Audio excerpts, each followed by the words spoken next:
Bon, encore une deuxième fois avec Maître Chrysostome.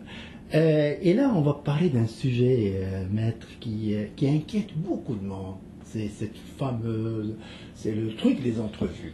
D'abord, qu'est-ce que ça représente l'entrevue dans le pourcentage, à votre avis, dans l'acceptation d'un candidat à l'immigration? Mais d'abord, Monsieur Kibaba, je vous remercie pour ces questions que vous me posez parce que c'est au bénéfice de beaucoup de gens qui craignent l'entrevue. Oui. D'abord, lorsqu'on applique, on soumet une demande d'immigration, on envoie le dossier, les formulaires avec les documents. L'agent étudie le dossier et puis maintenant le dossier suit son évolution, son cours. Et maintenant on convoque le candidat à une entrevue. Mais généralement l'entrevue est l'occasion pour l'agent de prendre contact avec la personne physique qui demande l'entrevue. C'est aussi l'occasion pour l'agent d'immigration de vérifier les originaux des documents et aussi de vérifier avec le requérant ses compétences, valider certaines informations, voir si la personne parle couramment le français ou l'anglais, et aussi vérifier la formation professionnelle, l'expérience acquise par la personne. Donc, en somme, l'entrevue, c'est l'occasion et pour l'agent et pour le requérant de faire connaissance. Et ça permet à l'agent de valider beaucoup d'informations concernant le candidat.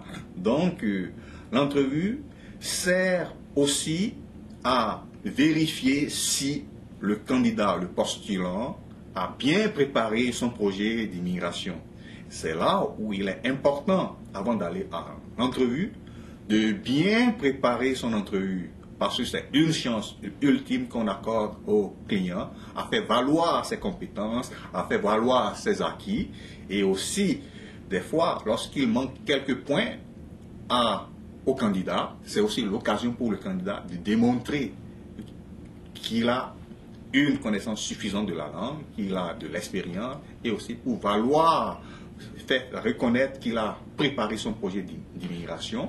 Tout ça là, donc, c'est une bonne occasion pour le candidat de participer et de faire une recherche avant son entrevue. Et d'ailleurs, nous, qu'est-ce que nous faisons pour nos clients? Nous avons beaucoup de clients. Nous les préparons convenablement pour qu'ils puissent réussir leur entrevue comme il se doit. Justement, maître, est-ce que la personne peut être accompagnée d'un avocat ou d'un conseiller en immigration? C'est sûr que lorsque le candidat peut être accompagné par son avocat. Pas un conseiller en immigration. Mais le conseiller en immigration peut, à des occasions aussi, accompagner si c'est le consultant qui a rempli le dossier pour le client. Okay. Mais il est reconnu communément au Canada et au Québec que le candidat peut se faire accompagner par son avocat à son entrevue et se faire assister. Il est vrai qu'à l'entrevue, toutes les questions sont posées au candidat. Il répond adéquatement aux questions. L'avocat est là, il assiste à l'entrevue, il prend note. Et en quoi de qu'est-ce qu'il y a, l'avocat pourrait réagir. Sauf qu'il faut noter qu'à l'entrevue, c'est au client, au candidat, c'est à lui à répondre aux questions qui lui sont posées. Mais l'avantage d'avoir un avocat, c'est que l'avocat étant un professionnel qui connaît la loi et ses règlements d'application, qui connaît les mécanismes et les structures, les rouages de l'immigration, il prépare adéquatement le client, le candidat, à réussir son entrevue. Parce qu'il ne faut pas oublier, l'entrevue c'est une occasion inouïe, c'est une occasion inestimée. Donc il faut la réussit adéquatement parce que c'est tout un projet qui en dépend. Donc, c'est les efforts ultimes du candidat qui sont à être validés, à être reconnus par... Et comme se vendre. C'est ça, c'est vraiment comme se vendre. Donc, mieux vaut bien être préparé pour son entrevue que d'arriver à une entrevue mal préparée. C'est ça, donc ce que j'ai compris, je vais juste, par exemple, c'est ça vérifier son français, vérifier ses connaissances sur le Québec, vérifier ceci, mais est-ce que, c'est-à-dire qu'il peut être refusé juste à cause de l'entrevue? Mais j'ai mentionné beaucoup de choses parce que l'entrevue, c'est l'occasion de vérifier beaucoup de choses. Il ne faut pas oublier que l'entrevue, c'est aussi l'occasion pour l'agent de vérifier si le candidat a préparé son projet, a bien préparé son projet d'immigration. Ça, c'est important. Mais maintenant, l'autre facette de l'entrevue, est-ce qu'il peut arriver qu'à l'entrevue, un candidat soit rejeté? Oui, ça arrive. Un candidat qui n'atteint pas la moyenne à la grille de sélection et qui échoue son entrevue peut voir sa candidature rejetée. Ça, c'est des choses qui arrivent.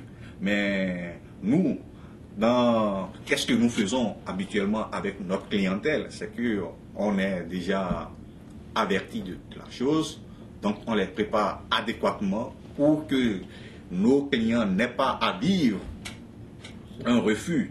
Donc, lorsque nous prenons les dossiers, on les analyse depuis le début pour voir si les candidats répondent aux facteurs du grille de sélection, s'ils passent la grille de sélection. Donc, l'entrevue sert à bonifier davantage leur point. Une dernière question, maître. Est-ce qu'un candidat peut être exempté de l'entrevue? Ça peut arriver.